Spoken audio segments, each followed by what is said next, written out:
All right, how's everyone doing? I hope you guys are enjoying your weekend. So today we're going to take a look at a TOEFL Writing Task 2 academic discussion question. And I believe this one was asked in the past, and I think it was also asked quite recently, so we're going to take a look at it. All right, so Professor Udoka, some educators think that and anytime they say educators, think instructors, professors, teachers, all of them think that in our global tech-oriented world, students need to focus on nonfiction texts. Now, if you don't know what that is, most of the time they'll just share with you some examples to make it clear, such as news stories, technical manuals, or other informational materials. They say, who's they? Clearly the educators. Say that reading poetry, novels, and short stories, so these obviously feel different, is not the optimal use of the limited time that students have in the classroom. How do you view this approach to education? So what are your thoughts on it? What's your opinion about this topic matter? Should schools limit, should they restrict, curtail the teaching of fictional texts in favor of teaching more practical, more useful, hands-on, nonfiction texts? So you could see the nonfiction texts were the news stories, technical manuals, or other informational materials right there. Whereas, reading poetry, novels, and short stories, this is the fictional stuff, okay? So just be aware of that. What does Chris or Christopher have to say about this? Education has to evolve nowadays. There's an enormous amount of economic and political data freely available online. So if you're not sure if this is fictional or nonfiction, it's okay. Just keep reading. You'll be able to figure it out. It's important that students can evaluate, they can assess this information to understand local and world events in order to be good citizens. Okay, so far, obviously, it doesn't sound fictional. And if you're still not sure, by the time you read the final sentence, you'll know exactly what Chris's perspective is. Reading fiction, okay, so those are our stories, our poems, right? Fairy tales, is a wonderful hobby. So he's saying it's good, but notice that but, this is his true opinion. Schools should prepare students for adult life and its responsibilities. So indirectly, in a sense, he's suggesting, he's inferring that, yes, this restriction, this limitation of fictional works in favor of, for the advantage of nonfiction or informational material is good. It's a good idea. I agree with this view. Now, what about Evan? He's probably going to say the opposite. That's usually the case here.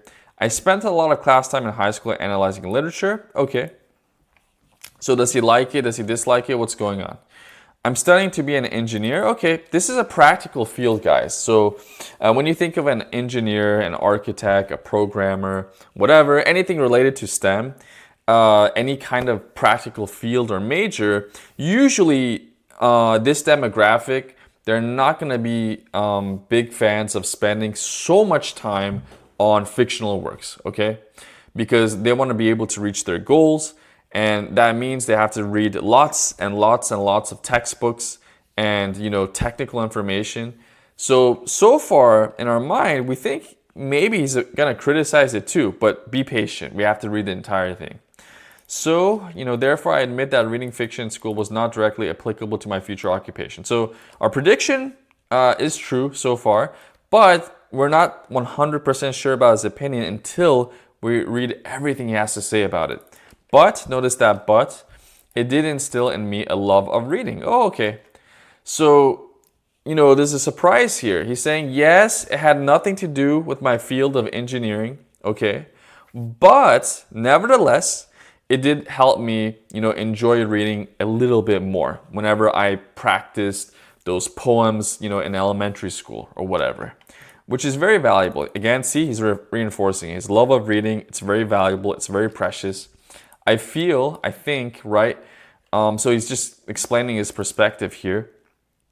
I'm better equipped now to understand all sorts of written material. So it didn't just help him when it came to just reading, stories per se, but also real information, okay? Like maybe news articles, journals, technical manuals, right? So it helped them with nonfiction texts, works, books as well, not just the stories, all right? So he has the opposite view and thinks, hey, we should preserve these lessons on fictional works. We shouldn't reduce the number of lessons or the amount of time spent on classrooms on fictional works. Just leave it as it is. Don't change anything, basically. Now, what is my response? I actually agreed with Evan. I felt it was just easier to come up with answers. So and I'm going to show you how you guys can boost your word count in today's episode. While I can totally understand Chris's point of view or Chris' point of view, I paraphrase Christopher for Chris.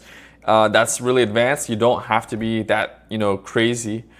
But if you wanted to know how to use an apostrophe after an English name that ends with S, you could either add or attach the apostrophe right after the S, or you could, add it and then add an extra S right after.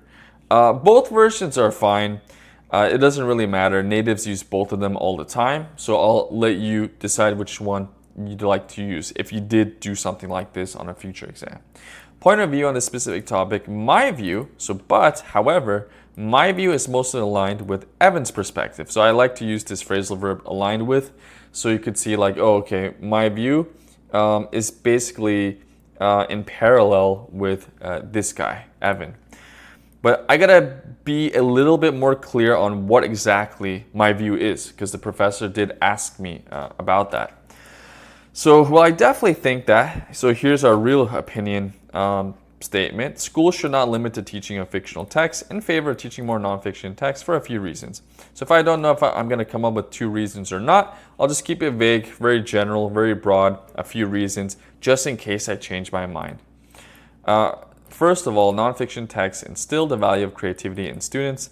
This is extremely important because, so here I have a reason attack. I don't have an example, but this works too. Combine it with the when sentence.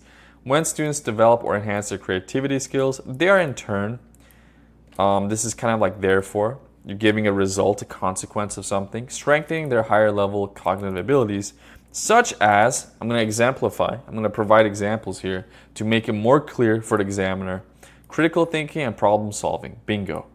These higher order cognitive skills, so here I'm referring to critical thinking and problem solving, can help prepare them in important decisions later in life. Who's them? Students. Especially when they become older adults. Again, referring to students here. We're just paraphrasing by using pronouns. What is more, introducing reason 2, the instruction, the teaching of fictional texts should not be restricted, should not be limited, since, again, a couple words here and there to paraphrase, these kinds of texts have a strong link, a strong connection to intrinsic motivation. Now, what the heck is intrinsic motivation? So that's the kind of motivation that comes from inside of you, all right? So you want to think of something that's internal, something that's done for the good of you. So you're not motivated by something that's coming from the outside world, right? By, others. Maybe, someone's offering you a prize, a trophy, chocolate, money, a car, whatever. That's extrinsic motivation. Those are external factors. Here, we're talking about motivation that's driven by you. All right. When students are concentrating on goals that require creativity, they are able to focus on their learning more and feel driven to acquire their skills to reach those goals. So driven here related to motivation, right? It's a verb for it. Therefore, schools must not curtail, they mustn't, limit, restrict the teaching of poems and short novels in favor of informational material. So here, a lot of people get confused when it comes to the word therefore. So yes, sometimes we do use it as a result sentence after our argument. So you have reason 1, maybe you have an example or a specific explanation, and you want to finish off the point by using therefore, thus, as a result, hence, and then just wrap up that argument. You could. It's excellent. But we could also sometimes use therefore as a general conclusion for our entire response in speaking or writing. Doesn't matter. You don't have to use it, but you could. A lot of people just kind of notice this as a template by some random blogs, and they're like, oh, is this correct? It is. it is. As a teacher, as an English teacher, I'm telling you it's absolutely fine. If you want to use it, go for it. If you want to use something that's a little bit more common, especially in writing, you could use in conclusion, to conclude. I usually prefer those. If you did use in short, to summarize, in summary, those are a little bit informal, kind of like therefore sometimes, but they're absolutely fine. Okay, they show the examiner that, hey, you're concluding the argument. And just in general, guys, this sentence is optional. It's just another way to boost your word count. That's all. So I believe I have a little over 160 words, maybe 170 on average in total. I'm not sure. But anyway, hope you guys did enjoy this one. Please like, share, and subscribe to my channel for more content, and I'll see you guys pretty soon.